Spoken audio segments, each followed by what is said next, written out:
Okay, so far we've discovered that Twitter is fun and easy to use. But how is it helpful for growing your business? Let's find out. Twitter currently has over 300 million active users, probably not as many as Facebook, but still a pretty impressive number. And I'm quite sure that among those 300 millions, there are many potential customers for your product. What you need to do is find them. We said in our previous lecture that once you've created your profile, you should start following someone. When you create a business account or even a personal account which you intend to use for personal branding purposes, I recommend you to start with strategic following.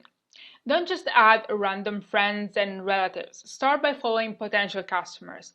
You have two main ways to find them. The first one is through Twitter search. Search for hashtags related to your business. You can also use Twitter Advanced Search to search for people tweeting in a specific language. Let's assume I just launched a vegan restaurant in Rome and want to find new customers.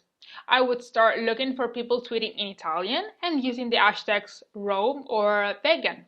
Or alternatively, you can also input Rome as a location for your search, even though not all people add their location to their tweets. Another way to find potential customers is browsing the list of followers of a competitor. Let's assume there already are two other vegan restaurants in Rome. I would look for all those people following their profiles of the two restaurants and start following them.